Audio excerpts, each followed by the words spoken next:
집값이요. 바닥을 찍은 것 같습니다. 아니, 바닥을 찍었다는 건 뭐야? 그럼 앞으로 오른다는 거야? 네, 맞습니다.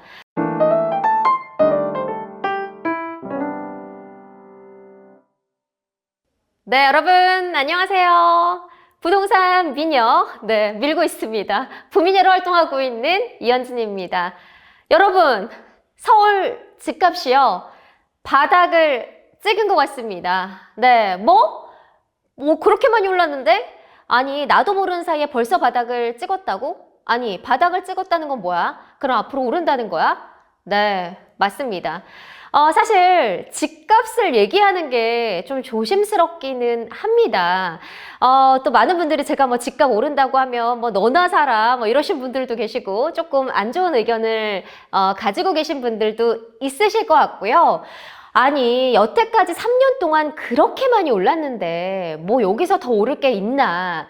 혹은 언제 도대체 조정기였는데 나도 몰랐는데 언제 조정기였어? 뭐 이렇게 물으시는 분들도 계실 것 같습니다. 여러분의 마음 충분히 이해하고요. 저도 그렇게 생각을 해요. 저도 누구보다 부동산 시장이 안정화돼서 실수요가 내 집 마련을 하는 그날이 왔으면 좋겠는데요. 어쨌든 지금 지표상으로 봤을 때는 네, 그렇습니다. 서울 집값에 좀 한정해서 말씀을 드리는 거고요. 그리고 제가 이 영상을 꼭 찍는 이유는 정말 지표로 드러나고 있기 때문에 여러분이 내 집 마련을 할 때 중요한 판단의 근거가 되셨으면 좋겠어요.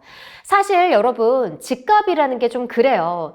워낙 많이 계속 올랐잖아요. 그렇다 보니까 사실 내 집 마련을 못 하신 분들은 굉장히 속상하고, 그리고 내가 뭐 도대체 이게 벼락거지가 된 거 아닌가 라고 생각하실 수 있기 때문에 저도 좀 조심스러운데 근데 어쨌든 현 상황 그렇습니다. 앞으로 장기적으로 어떤 추세가 이어질지는 모르겠지만 지금은 바닥을 찍은 것으로 보입니다.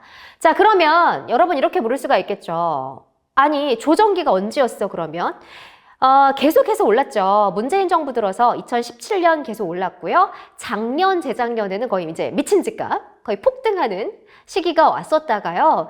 작년 연말부터 조금 주춤했고요. 사실 조정기는 2월 달이었습니다. 네, 2월 달에 집값이 안정화되면서 네, 조정기를 겪었고요. 그리고 뭐 강남이나 일부 지역에서도 약간 지표가 꺾이는 그런 모습을 보였는데요.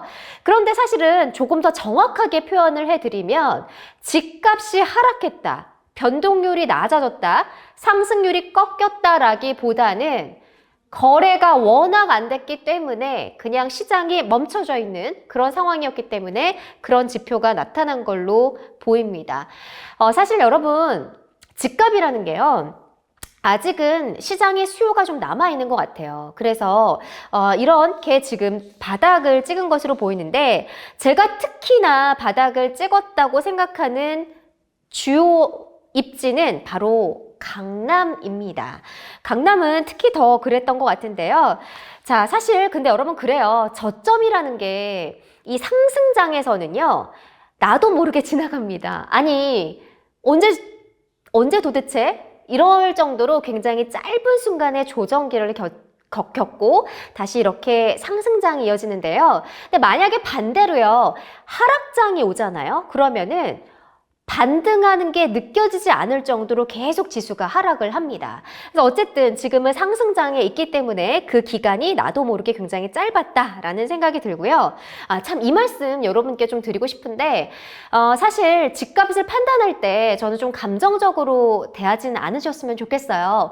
그냥 지표를 보고 현재 상황을 좀 명확하게 냉철하게 판단해야 될 필요가 있을 것 같습니다. 자, 여러분 저와 함께 이걸 살펴볼까요? 제가 여러분과 함께 그 바닥을 찍었다는 근거로 들 거는 집값 변동률하고 매매 지수예요. 제가 오늘 여러분과 살펴볼 통계는요, KB 부동산 통계입니다. 아무래도 이제 민간 통계이기 때문에 조금 더 빨리 반영한다는 측면이 있는데요. 여러분, KB 통계 중에서 주간 단위로 집값 변동률을 기록하는 게 있어요. 여기 함께 같이 보도록 할까요? 보시면요, 여러분, 수치가 잘 안 보이긴 하는데 제가 매매 지수를 한번 살펴보면요, 지금 보통 보면 1, 2, 3월 달이 조금 주춤을 했고요. 이게 3월 달 들어서 조금 더 상승폭이 커지는 모습을 볼 수가 있어요. 그리고 특히 지금 강북보다는 강남 지수를 보면 더 정확하게 알 수가 있거든요. 강남은요, 100.2, 100.2, 100.3 이런 식으로 2월 달에 좀 주춤하다가 커지는 모습을 보였고, 지금 특히나 상승폭이 큰 곳은 강남구입니다. 그리고 서초구, 이렇게 송파구, 강남 3구를 중심으로 올라가고 있는 것을 보이고요. 그리고 매매 증감률을 볼까요? 보면요, 사실 1월 달에는 서울이 지금 거의 오르지 않고 조정되는 모습을 보였는데요. 지금 대선 이후에 조금 증감률이 커지는 걸 볼 수가 있습니다. 뭐 0.01%포인트, 0.02%포인트 뭐 이런 방식으로 조금씩 상승폭이 커져가는 걸 볼 수가 있고요. 사실 강남은 아파트 가격이 조정기였다고 하더라도 떨어지지 않은 걸 확인할 수가 있습니다. 그래서요, 여러분, 지금 보면, 또 보면 제가, 네, 지금은 뭐 이런 상황이고요. 그러면 집값 상승을 지금 주도하고 있는 지역이 과연 어디일까요? 네, 지금 상승 기류를 타고 있는 대표적인 지역은 강남, 그리고 재건축 이슈가 있는 1기 신도시들입니다. 지금 이곳들이 사실 상승세를 주도하고 있어요. 올해 집값을 흔들 변수는 저는 재건축 단지라고 생각을 하거든요. 지금 재건축 규제 완화에 대한 이슈가 워낙 많이 나오고 있기 때문에 이 단지들이 상승세를 이끌고 있는 것 같습니다. 여러분, 지금 재건축 단지를 중심으로 어떤 규제 완화 이슈가 있죠? 일단 지금 안전진단 규제를 완화해 주겠다고 했죠. 이거는 재건축 사업을 할 때 첫 단계, 가장 먼저 통과해야 되는 건데 이걸 통과 못해서 그동안 단지들이 사업을 진행을 못했었거든요. 그런데 이번에 이거를 풀려고 하고 있습니다. 그리고 또 제일 중요한 거, 재초안이죠. 재초안 여러분 많이 들어보셨죠? 재건축 초과 이익 환수제라고 하는데요. 제가 다음에 다른 영상에서 이 재초안이 워낙 중요하기 때문에 조금 자세하게 짚어드리도록 할 텐데, 오늘은 그냥 이것만 생각하시면 될 것 같아요. 재초안은 이런 거예요. 재건축 사업을 하잖아요. 그러면 어떤 특정 수익이 났어요. 그러면 그 어떤 퍼센티지를 나라에 주게 됩니다. 그러니까 부담금이 커지는 거죠. 이것 때문에 재건축 단지들이 굉장히 많이 부담을 느끼고 사업을 못했는데 지금 인수위에서 재초안도 개편을 하겠다. 개편 방향을 막 제시를 하고 있죠. 그래서 저도 지금 뭐 그런 뉴스들을 체크를 하고 또 기사를 쓰고 있는데 아직까지 풀리진 않은 상황이지만 어떤 방식으로 풀릴 건지가 계속해서 지금 뉴스를 통해서 보도되고 있는 상황입니다. 그래서 확 풀리진 않겠지만 안전진단 규제와 재건축 초과 이익 환수제가 어느 정도 개편이 될 것 같습니다. 자, 여러분, 근데요, 이게 풀리잖아요. 그러면 재건축 아파트 가격이 정말 많이 오를 것 같아요. 왜냐하면 그동안 사업을 못했던 단지들이 이제 사업을 본격적으로 시작을 하게 되잖아요. 그러면 투자 수요가 막 유입이 될 거거든요. 아무리 그 투자 수요가 유입이 되지 않도록 그거를 장치를 해 놓는다고 해도 분명히 이 단지들이 상승세를 주도할 것이다. 그래서 저는 올해 집값을 주도하는 곳은 바로 재건축이 될 것 같습니다.